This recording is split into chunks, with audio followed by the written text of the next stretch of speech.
This is it, the finale episode for season 2 of the Snarketing podcast, and we are going guestless today, or whenever you're listening to it. Maybe it's tomorrow, maybe it was yesterday. You are going to get unfiltered, raw co-host banter. Because, Valerie, let's be honest, isn't that what our listeners want? I will speak for our audience in saying, yes, I think they do.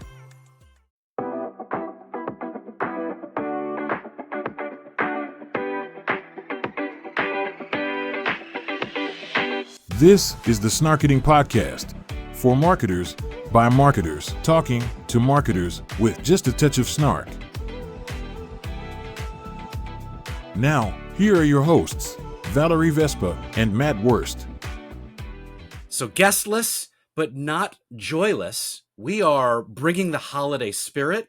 I pulled out my favorite Santa elf hat because we're going to be doing work today. Do you have anything holiday festive, Valerie, that you can show or share with our listeners? What do you got? I've got my little grumpy dwarf in red festive wear. Yes. I feel like that's my twin.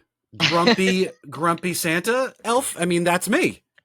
Perfect. There's two grumpies and you. What is your dwarf spirit? Oh, I don't know. What do you think I am? Sneezy. You're always sick. I don't know. Maybe it's because of all the parties and events you go to. Yeah.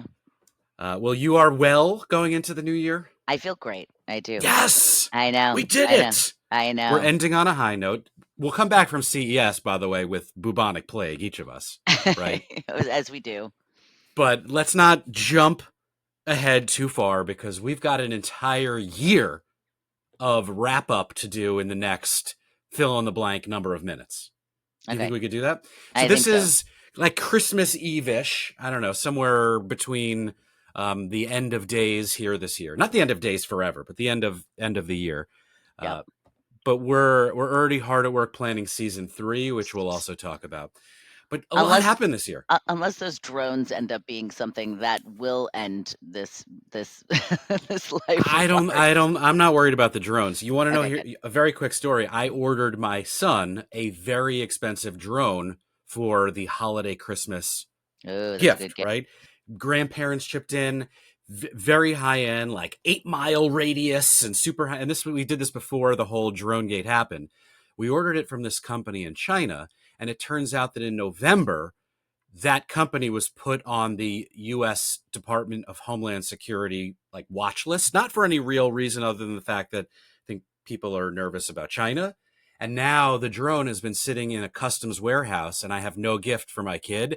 And I don't think it's going to be released anytime soon because of what's happening in the great state of New Jersey. Wow. So he's going to wake up with some coal in his stocking. Unfortunately. Oh, poor thing.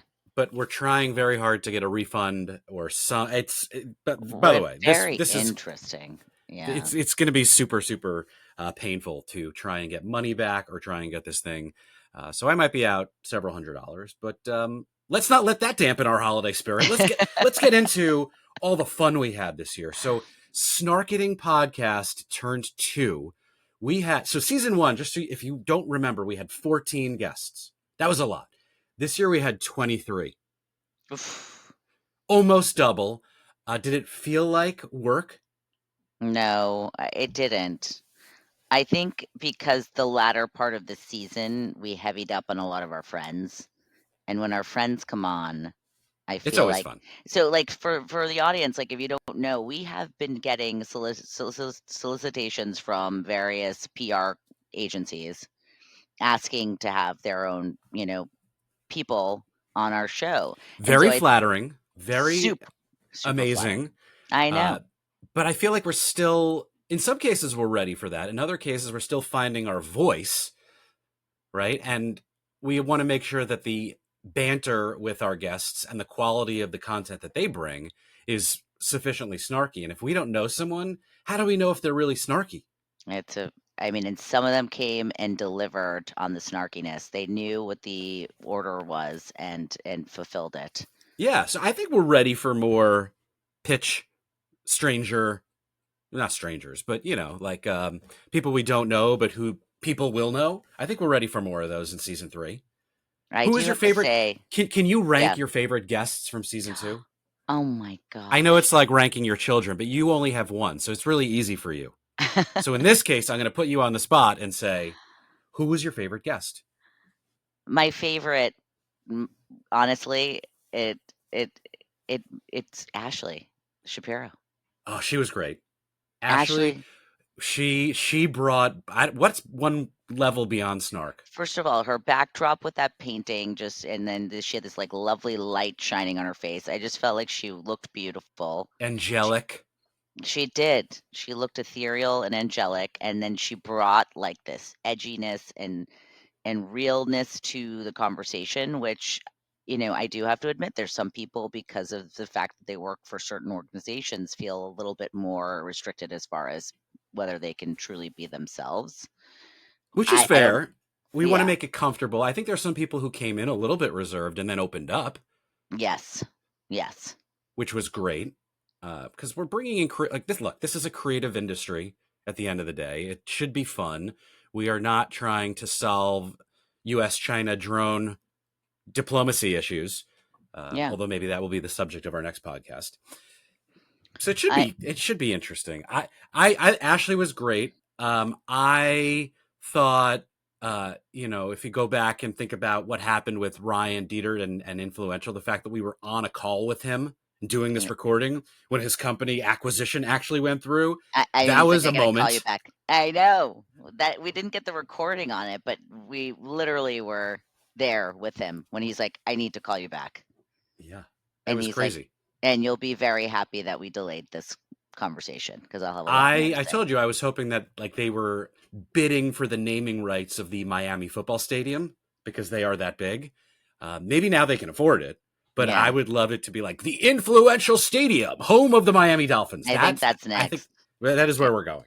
Yeah. A couple more big That was influencer actually, deals. I got to admit, talk about authenticity. Like Ryan, big CEO, was going through a major critical moment in his career when we spoke to him, and was salt of the earth, like super honest about how his business works. Again, like I think when I think about our best episodes, I think it's really when the guest feels really comfortable about sharing.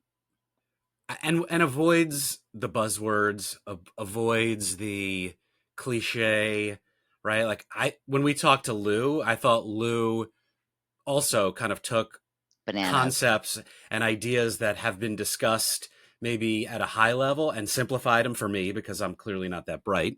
Oh my gosh, he's brilliant. But he's at like the forefront of tackling some of the biggest issues, whether it's news and how news and advertising go together in the future. Just super important.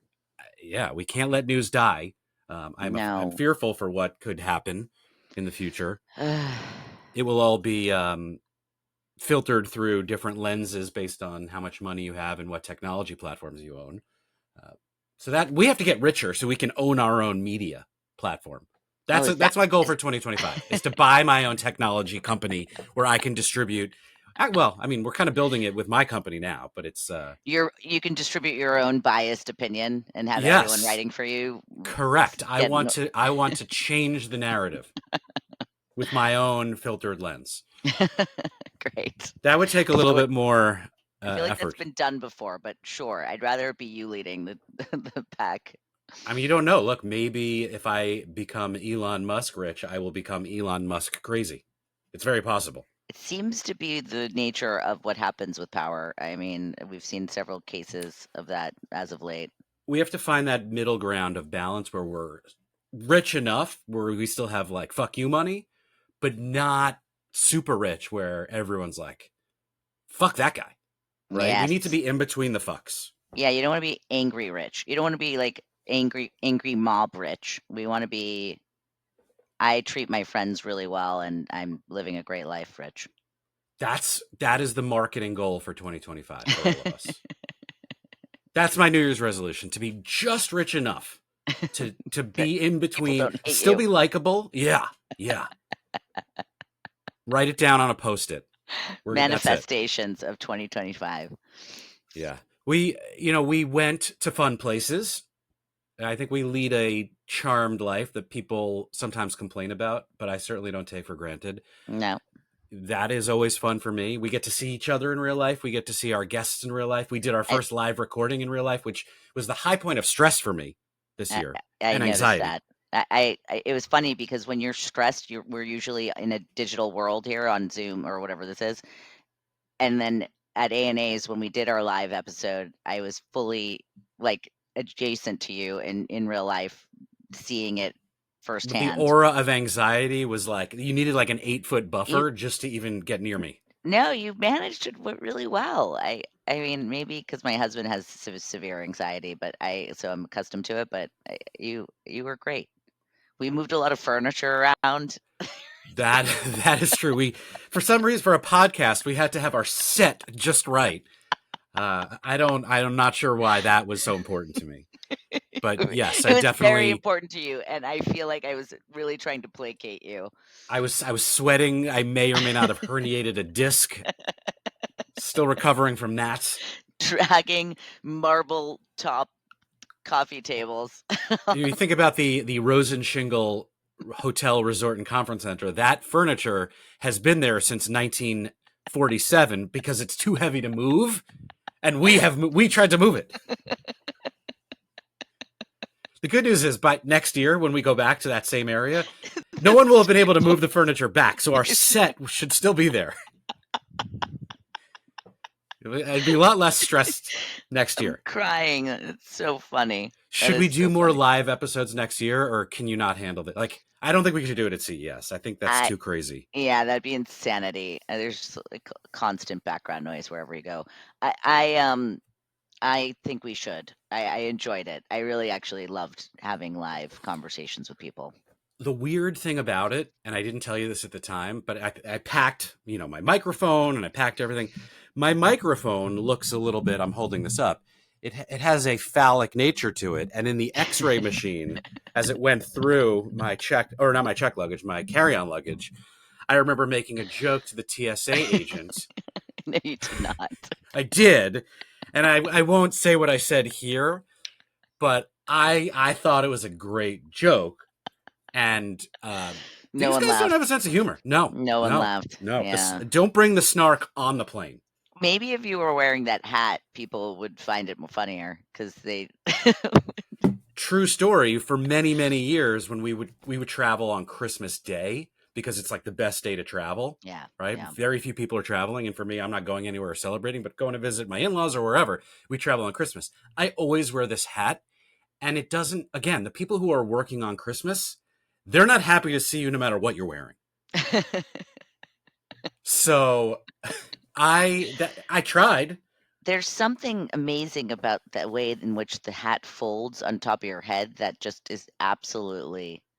It's a very long hat. It's like the stocking hat. Like if I let it go all the way down, can you play with it? These are the elves. Yeah. Did you know that in order of importance for Santa's elves, the shorter your hat, the more powerful you are? This is true. This is a true story. That's why Santa has like a very short hat, and the elves have short hats, but like the junior elves have very long hats. So I am a junior elf. How did I not know this in my whole like Catholic upbringing? That's very interesting. It's probably not something they really teach you in the at Vespers. In the basements of churches, where you're there to learn much more important ideology stories. Yeah.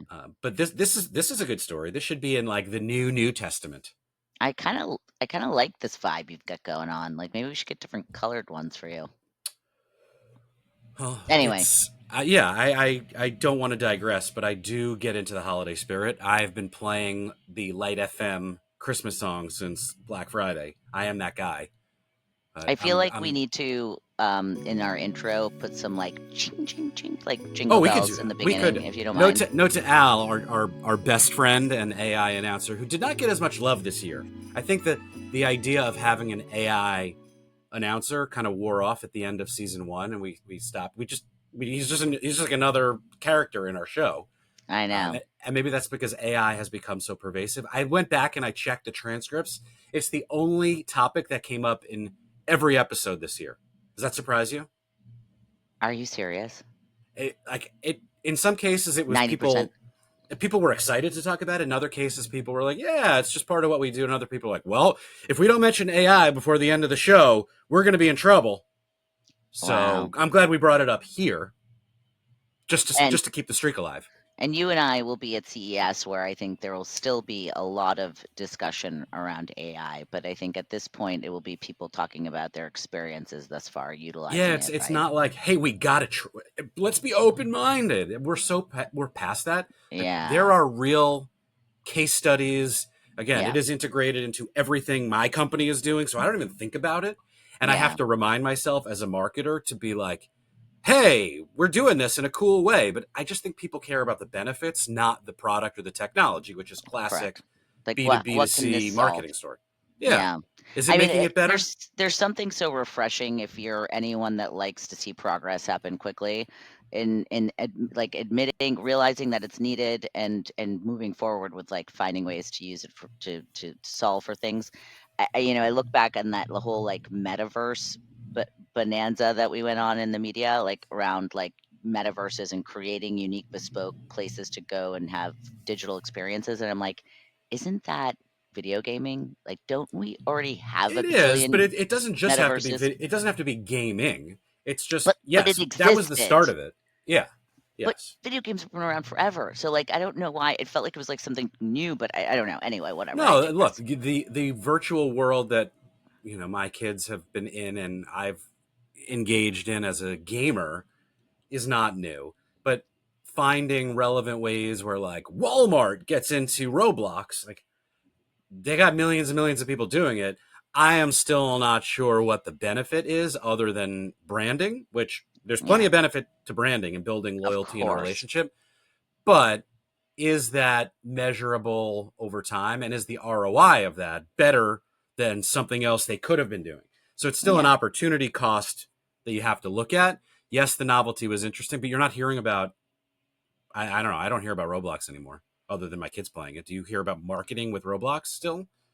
I don't, but I think because it's become just part of plans for people. Yeah, right. I do. Yeah. So we're at the Gartner hype curve. It's such an impressionable audience.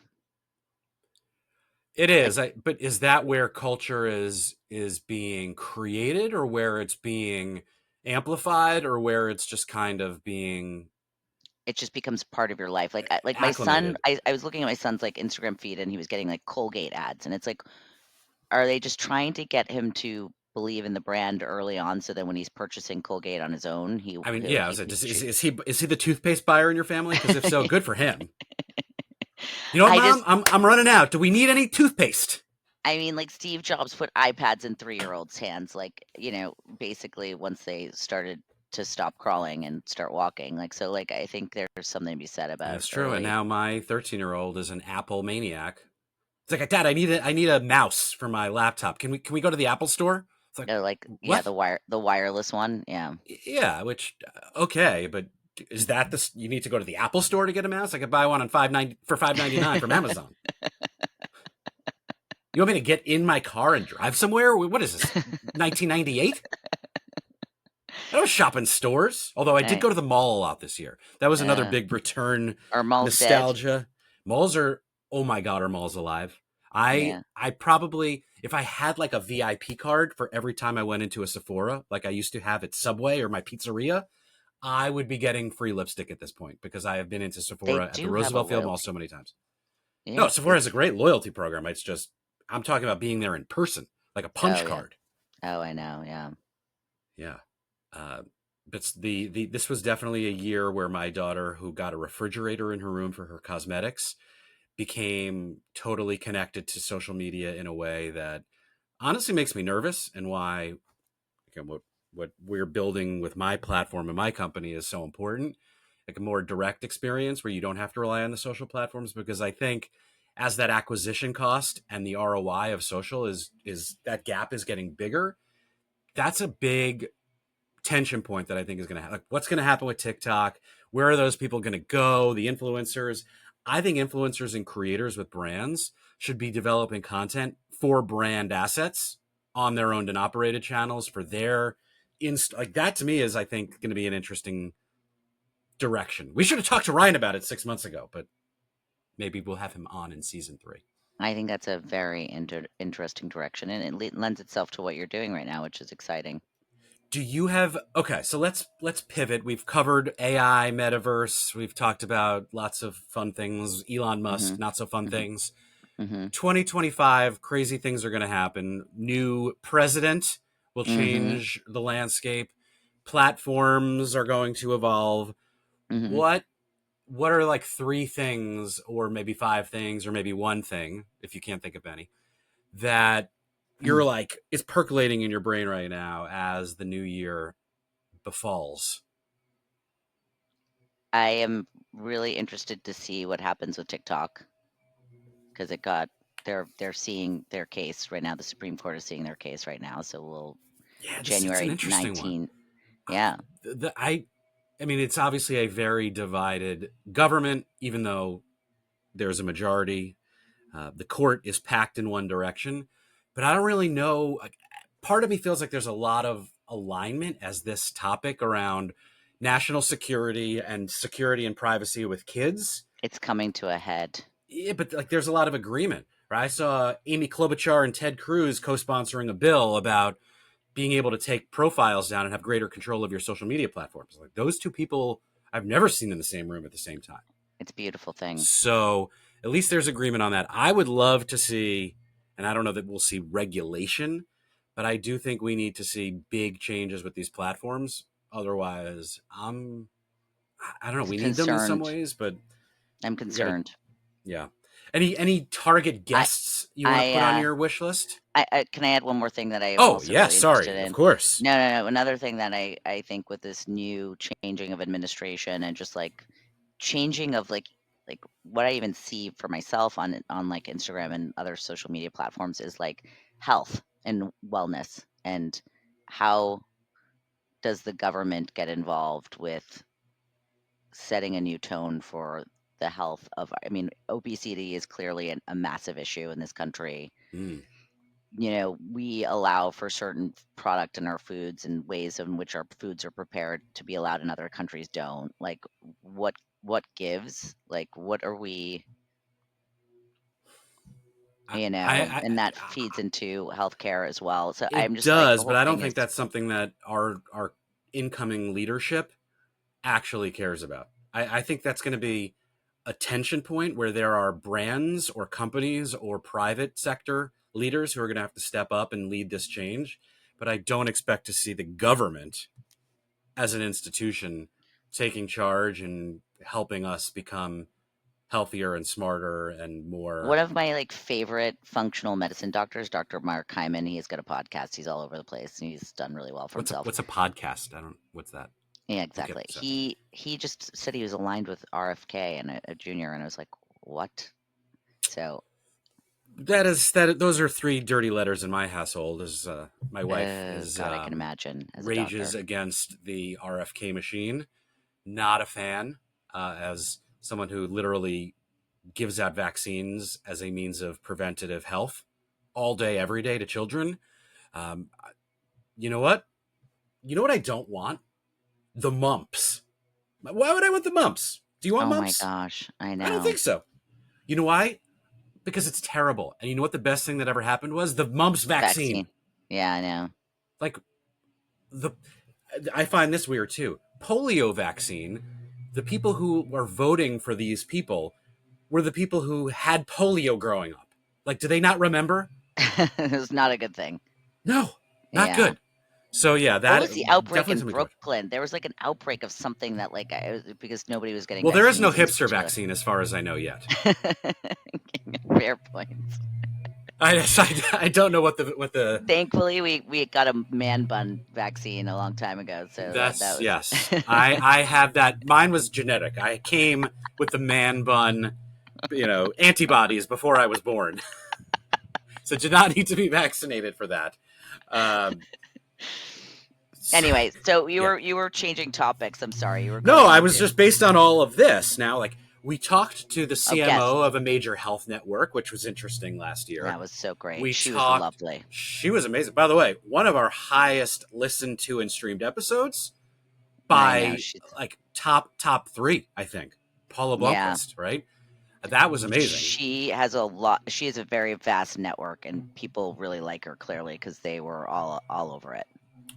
You know what? Maybe we should have her on every episode. Let's see what happens with that. She should be our third co-host. Just see what happens with our ratings. She could even just do our intros if she doesn't actually want to be with us that much. We're going to replace Al with Paula.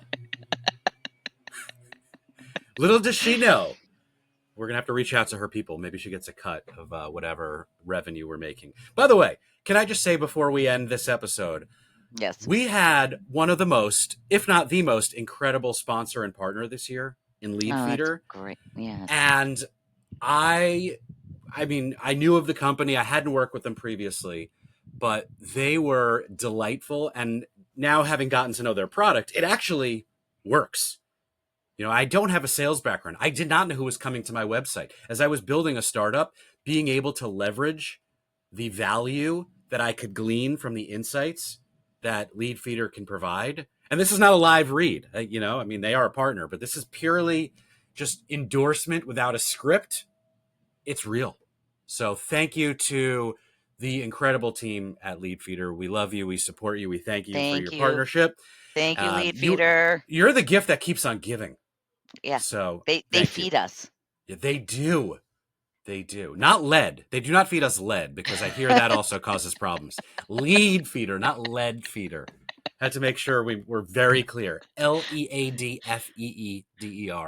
It's ongoing and current. It's not past tense. And that it's is not correct. Bad correct.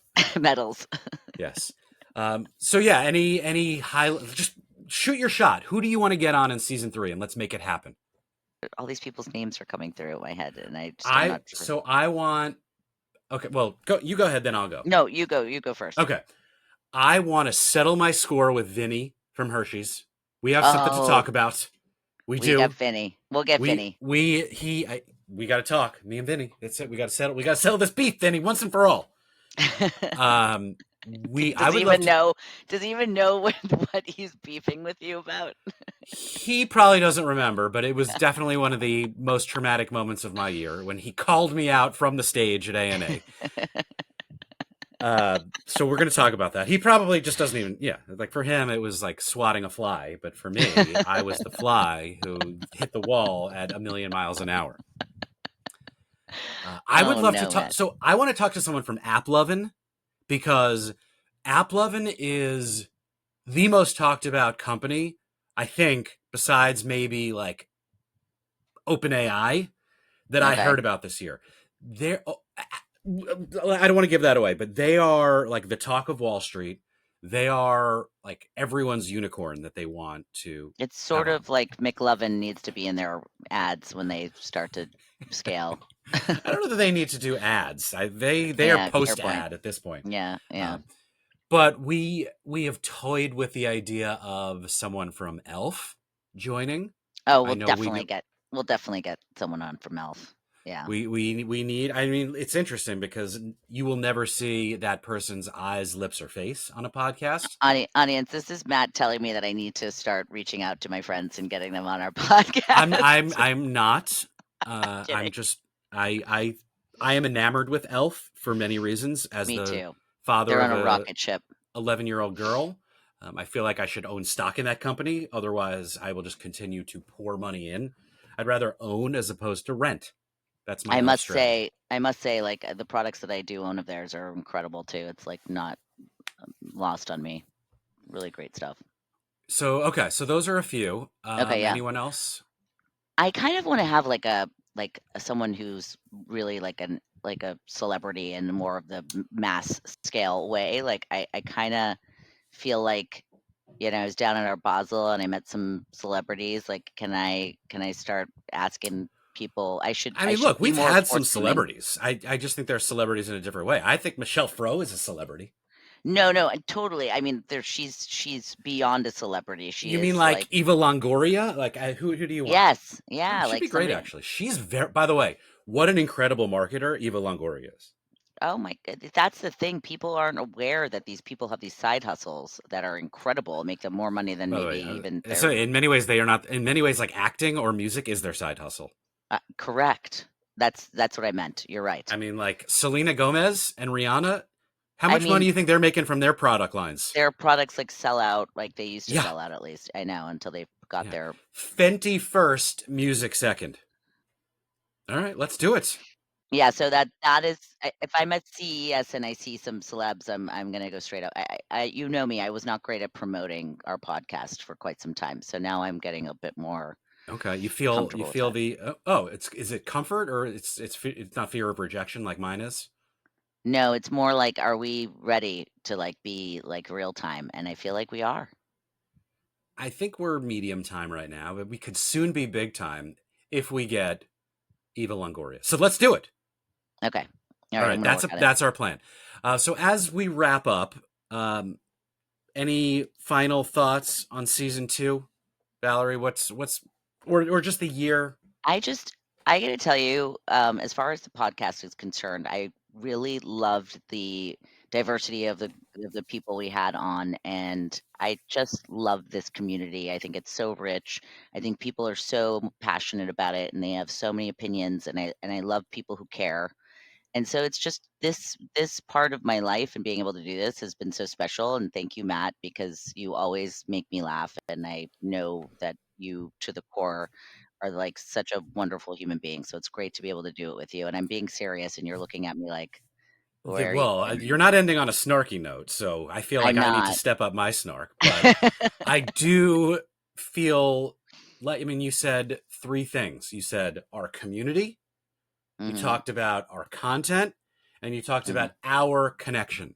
So as I think about those 3 C's, those are the core pillar, foundational cornerstones of what will hopefully be many more years of this. And as we take over a multimedia empire and have our own talk show on TV, and then when we all live in outer space, we are going to be the first multi-planetary. I have big hopes for us, but I cannot and will not do this without you. So likewise, please continue to be my friend, even when you're much bigger and much more popular and much more successful than I will ever be. Please remember the little people, because remember, the length of my elf hat is indicative of my status. We're shortening that next year. Okay. Next year, I want to be like middle rung elf. I've got a sewing machine. I'll take care of it. Do you? Ooh, all right. Well, maybe we should talk about that in the new year. So on behalf of all of us here at the Snarketing Podcast, which is Valerie, you, me, and Al, happy holidays to you guys, our marketing team, our merchandise and commerce team, everybody. We love you. Thank you. And we will see you at some point in the new year, hopefully with some new exciting announcements to share. Spoiler alert, teaser alert, cliffhanger. Let's end the episode now. Bye. Thanks, you guys. And see you all next season on the Snarketing Podcast. I'm Al, signing off.